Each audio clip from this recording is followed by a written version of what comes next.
اکرام، بند دروازے تو کھلنے کے لیے ہوتے ہیں، لیکن یہ کیا ہماری ہی اس دنیا میں کچھ دروازے ایسے بھی ہیں جو صدیوں سے اس بات پر بضد ہیں کہ کوئی بھی انہیں کھولنے کی جرت نہ کرے، اور بالآخر اشرف المخلوقات یعنی حضرت انسان نے بھی ان کی خواہش کا احترام اپنے اوپر فرض کر لیا۔ یہ بند دروازے کون سے ہیں اور کہاں کہاں واقع ہیں، اس راز سے تو ہم آج کی اس ویڈیو میں پردہ اٹھانے کی کوشش کریں گے، لیکن اس دلچسپ سٹوری کے آغاز سے قبل ہم اپنے ناظرین کو بتاتے چلیں کہ اس نقاب گشائی کے پیچھے یوٹیوب کے اس منفرد چینل ڈسکور دی ورلڈ کا ہاتھ ہے، جس کی متحرک ٹیم نے مسلسل جدوجہد کے بعد آپ کے لیے خاص طور پر یہ ویڈیو تشکیل دی ہے۔ معزز خواتین و حضرات، عام مشاہدے کے مطابق عموماً کوئی بھی عمارت اور خاص طور پر بڑے ہوٹلوں کی پہچان ان میں موجود سہولتوں یا طرز تعمیر کے علاوہ ان کی وسعت اور جدت کو بھی مانا جاتا ہے، لیکن شاید آپ میں سے اکثر دوستوں کے لیے یہ ایک نئی بات ہو کہ کینیڈا میں ایک ایسا ہوٹل بھی ہے جو ان تمام خوبیوں کے باوجود اپنے دامن میں سنبھالے ایک ایسے کمرے کی وجہ سے دنیا بھر میں مشہور ہے، جس کو کھولے ہوئے ایک زمانہ گزر چکا ہے، لیکن اس ہوٹل کی انتظامیہ اب بھی اس بند دروازے سے ہزاروں ڈالرز کما رہی ہے۔ دوستو، اس ہوٹل کی بالائی منزل پر موجود کمرہ نمبر 873 کے بارے میں بیان کیا جاتا ہے کہ سن 1915 کی ایک شب یہاں ایک نیا شادی شدہ جوڑا مقیم تھا کہ دلہن کسی کام کے سلسلے میں ریسیپشن کی طرف آئی، لیکن سیڑھیوں کے قریب اسے کسی نادیدہ قوت نے دھکا دے کر گرا دیا، جس کی وجہ سے اس کی موقع پر موت ہو گئی، لیکن اس کو ایک عام سا حادثہ سمجھ کر بھلا دیا گیا اور پھر اگلے دن یہی کمرہ ایک اور فیملی کو دے دیا گیا، مگر وہ لوگ بھی کمرے میں گونجنے والی خوفناک آوازوں کی وجہ سے ساری رات سو نہ سکے،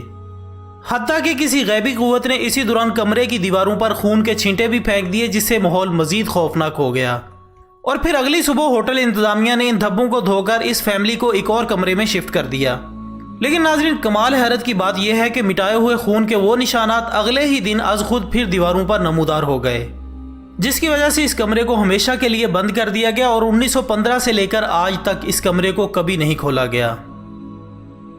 ناظرین گرامی، اس کے علاوہ 11ویں صدی عیسوی میں بھارت میں تعمیر ہونے والے اس مندر کی کہانی بھی بڑی دلچسپ ہے، جو کہ اگرچہ پرانی طرز تعمیر کا شاہکار ہے، لیکن اس کی اصل پہچان اس کی وہ 7 زیر زمین منزلیں یا کمرے ہیں جو ایک زمانے سے بند پڑے تھے، اور پھر ایک دفعہ سپریم کورٹ آف انڈیا نے یہ حکم دیا کہ ان پراسرار تہہ خانوں کو کھول کر دیکھا جائے کہ ان میں کیا راز دفن ہے، اور جب ان میں سے 5 تہہ خانے کھولے گئے تو کوئی آنکھ ایسی نہ تھی جو ان کے اندر سے نکلنے والی روشنی کو جذب کر سکتی، جو وہاں پر موجود ٹنوں کے حساب سے سونے سے نکل رہی تھی۔ یہ ایک ایسا خزانہ تھا جو اپنی مالیت سے کسی بھی ملک کی معیشت میں ایک نئی روح ڈال سکتا تھا، اور ایک اندازے کے مطابق اس کا 1000 ٹریلین روپے کے برابر تخمینہ بنتا تھا، لیکن جب چھٹے تہہ خانے کے بند دروازے کو کھولنے کی کوشش کی گئی تو وہاں پر موجود سادھوؤں نے احتجاج کرنا شروع کر دیا، مگر حکومت کے سامنے بھلا کس کی چلتی ہے، سو چھٹے تہہ خانے کو کھولنے کا آغاز کیا گیا، جو کہ لوہے کا بنا ہوا تھا، لیکن اس کے کھلنے پر انکشاف ہوا کہ اس کے پیچھے ابھی بھی ایک اور لکڑی کا دروازہ موجود ہے، مگر بھارتی حکومت کو اس وقت گھٹنے ٹیکنے پڑے جب یہ انکشاف ہوا کہ اس دروازے کے پیچھے بھی بند دروازوں کا ایک نہ ختم ہونے والا سلسلہ ہے، جس کی وجہ سے اس پر کام بند کر دیا گیا، اور پھر 7ویں یعنی آخری دروازے کو کھولنے کی کوشش کی گئی، جو کہ ایک مخصوص دھات کے بغیر کسی نٹ بولٹ کے بنا ہوا تھا، جبکہ اس پر دھات ہی سے بنے 2 بڑے بڑے سام موجود تھے، جن کو دیکھ کر اچھے سورماؤں کا پتا بھی پانی ہو گیا تھا، جس کے بارے میں ایک سادھو نے یہ دعویٰ کیا کہ اس دروازے کو ایک ہندو جادوگر نے اپنے علم کی طاقت سے بند کیا تھا، اور اب اس کو صرف علم کی طاقت سے ہی کھولا جا سکتا ہے، جبکہ ایک روایت کے مطابق اس دروازے کو کھولنے کے لیے اب تک لا تعداد ماہرین جادو منتر پڑھ چکے ہیں، لیکن کسی کو بھی کامیابی حاصل نہ ہو سکی، اور یہ بھی کہا جاتا ہے کہ اس کے اندر لا تعداد زہریلے سانپوں کا بسیرا ہے۔ دوستو، اسی طرح تاج محل کو بھی دنیا بھر کے لیے ایک انوکھا عجوبہ تصور کیا جاتا ہے، اور شاہ جہاں سے منسوب اس عمارت کو کئی مذہبوں میں مختلف نشانیوں سے عبارت کیا جاتا ہے،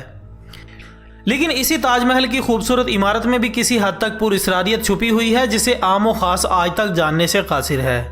کیونکہ اس محل میں ابتدا ہی سے ایک ایسا دروازہ موجود رہا ہے جس کو ہمیشہ سے بند پایا گیا، اور یوں محسوس ہوتا ہے کہ گویا اس دروازے کو چونا، سخت قسم کے پتھر، اینٹوں اور اسی قسم کی پختہ اور مختلف چیزوں کی مدد سے سیل کیا ہوا ہے، اور شاید یہی وجہ ہے کہ موجودہ دور میں بھی ہزاروں قسم کی ٹیکنالوجی ہونے کے باوجود آزاد ملک کی حکومت بھی اسے کھولنے سے گریزاں ہے۔ ویسے تو اس بات کا اندازہ لگانا کافی مشکل ہو سکتا ہے کہ ان دروازوں کے پیچھے کون سے راز دفن ہیں، لیکن کچھ تجزیہ نگاروں کا اندازہ ہے، اور ان کے مطابق یہ بات کسی حد تک یقین سے کہی جا سکتی ہے کہ اس محل کو شاہ جہاں نے نہیں بنوایا تھا،